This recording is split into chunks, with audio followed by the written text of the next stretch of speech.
Hi, I'm Gail Turco. I am a volunteer here at Lilly Nature Center, and since the Nature Center is closed right at the moment, I am getting some fresh air out here at Celery Bog Nature Area. And one of the cool things about Celery Bog Nature Area is all the migrating birds that we have come through. We're beginning to see some of the spring migrating warblers. Haven't seen any yet today, but there are still many ducks out on the pond.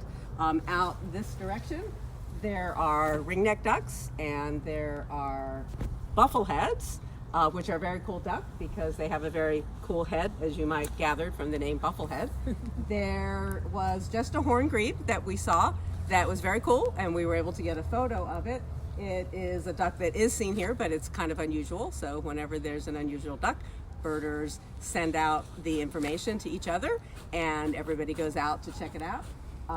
There are northern shovelers right now, which are very cool because they have a bill, as you would imagine, looks like a shovel. And the other cool thing they do, some ducks are diving ducks and some ducks are what they call puddle ducks. So they don't dive, they just dip in and their little duck butts stick up. The shoveler does this cool thing where they make a spiral, and sometimes they do just one with one duck, but sometimes, I don't know, as many as six ducks at one time will all have their heads pointing inward and they make a spiral. And it's thought that maybe by creating an eddy, they are pulling things up for them to feed on. I'm not sure that they know for sure, but that's kind of what we hear, that they do that. But when you see a chunk of them doing it, it looks very cool out in the water. What else is out there? There's mallards. We just actually... We have a lone cormorant. We have a cormorant, a double-crested cormorant that has been here all winter because it's injured. It has, it's missing the primary feathers on one of its wings. And so we have watched him all winter because they normally don't stay here. And he's at risk for predators. And I say he, but we don't know if it's a male or female. It's not one you can readily tell.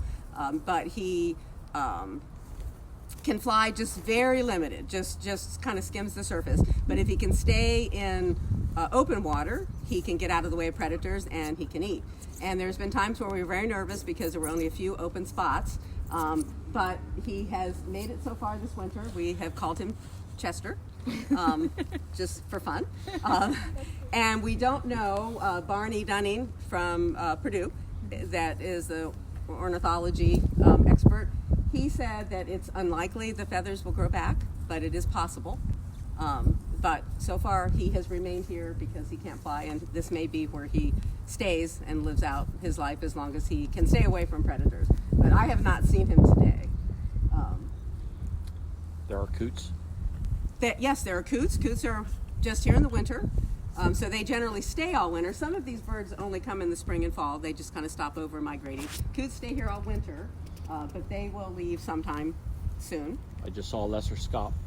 There apparently are lots of scaup out here. I only saw a couple when I looked, but apparently there were 100 scaup seen here yesterday. Very cool. Yeah. Oh, great blue herons are common. I haven't seen one today. We don't see them too much in the winter, generally not, but you can occasionally see one. Chester's right out there on a crag. But great blue heron are real prominent throughout the summer here, and it's a beautiful bird to see. When they fly, they kind of look like a pterodactyl, though. And they sometimes get in little arguments, and they kind of sound maybe prehistoric-like. I don't know. I haven't had a chance to see what's in the woods right now, but I know people are beginning to see. There's a warbler that comes here. It's called yellow rump. We call it butterbutt because it looks like it has a big pat of butter right on its butt. And some people have seen those. I haven't seen any of those yet. But they just kind of come through. Yeah, I know. I love that one. We might need to look for some pictures of that later. Yeah. So they come through with many warblers. There's so many warblers. It's really difficult unless you're Barney, to really identify them all very quickly, unless you get a picture. So Cool. anyway, That was fantastic.